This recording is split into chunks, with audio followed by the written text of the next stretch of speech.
Hi friends, what's going on? Hope everybody is doing well. Welcome back to my channel. Thank you so much for being here because you don't have to. Thank you so much for joining me and choosing my channel to entertain you today. And ultimately, thank you so much for gracing your presence here on my channel.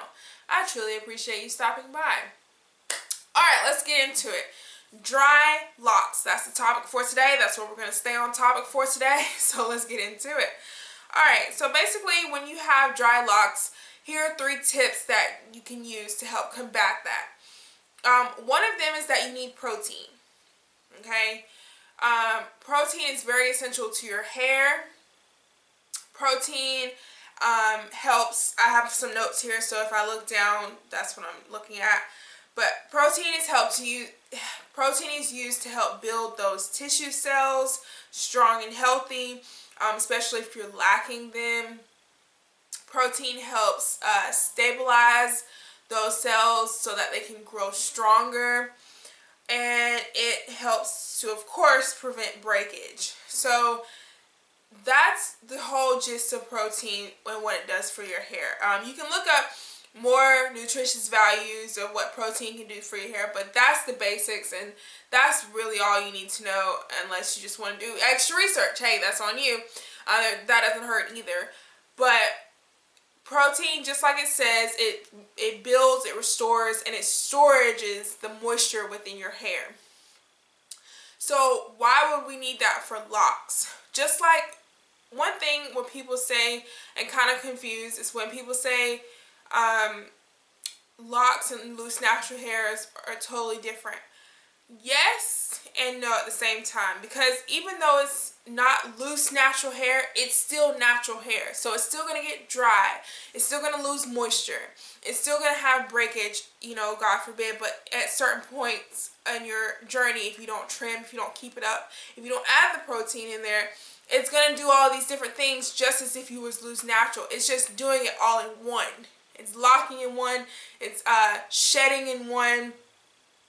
It's building and losing moisture all in one state.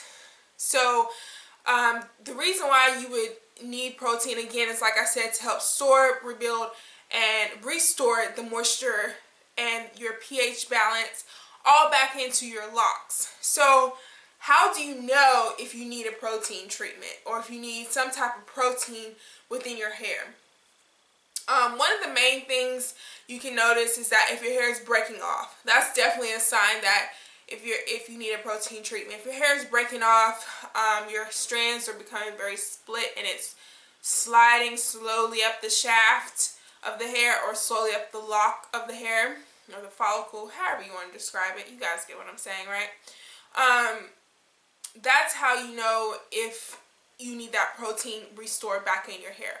Also, another thing that probably is something you will notice is that if you're in the shower or if you're washing your hair, if your hair feels very gummy or very sticky-like, very limp, stringy, that's definitely a sign that your hair is weak and losing its moisture.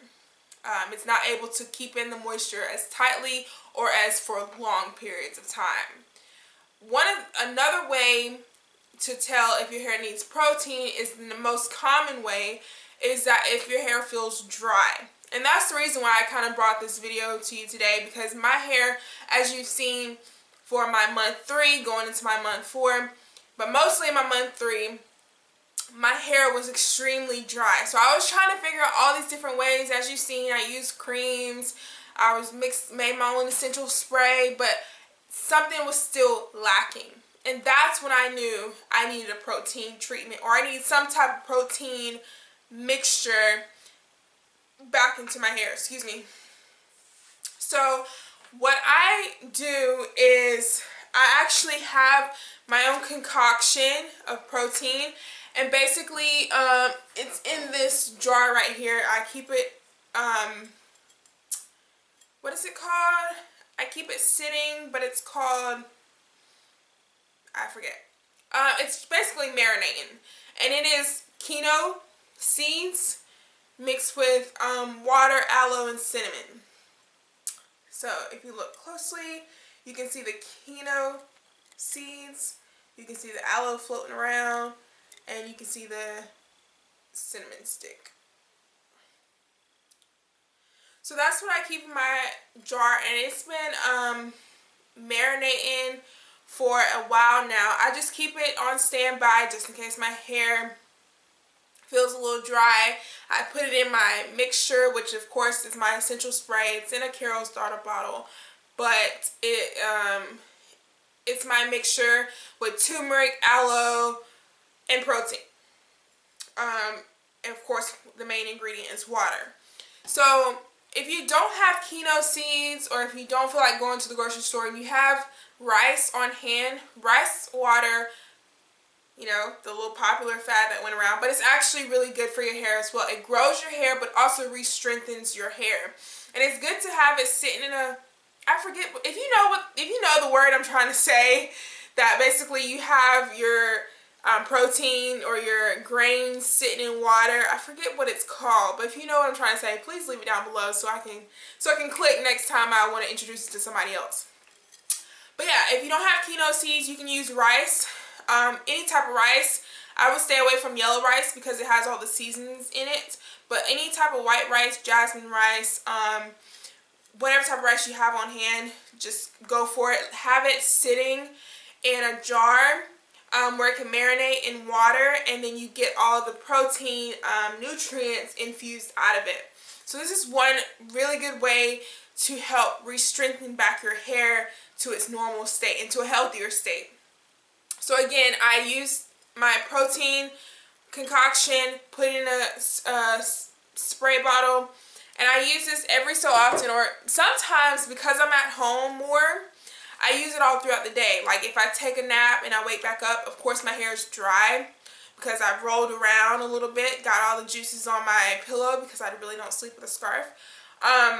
So then I'll go back in and spray this around my head, around my locks, and making sure that I actually get into my locks. And one tip you want to keep in mind, and then we're going to move on to tip 2, is that you want to make sure that the moisture is getting and seeping into your locks. And that's why it's important to make sure you do whatever concoction that you come up with to help moisturize your hair, that it's mainly water. Because any type of other or harsh, heavy oils by itself can really cause lock buildup, especially when you're trying to seep it into those strands, help it become moisturized and stronger. So again, when you do it, sometimes it's helpful to spray it in your hand, or if you're going to spray it on your locks, make sure that you're actually, oh, I just sprayed it. Make sure you're actually getting the locks itself, and then, you know, of course, maneuver into your scalps and so forth, because a healthy scalp is healthy hair.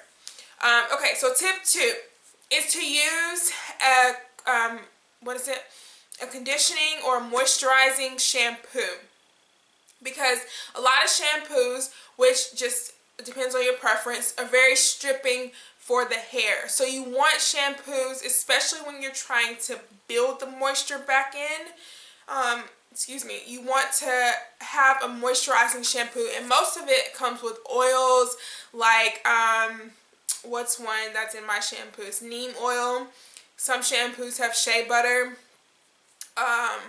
There's also Mafura honey in shampoo. So you just have to, you know, pick and choose what's your favorite or what's best for you.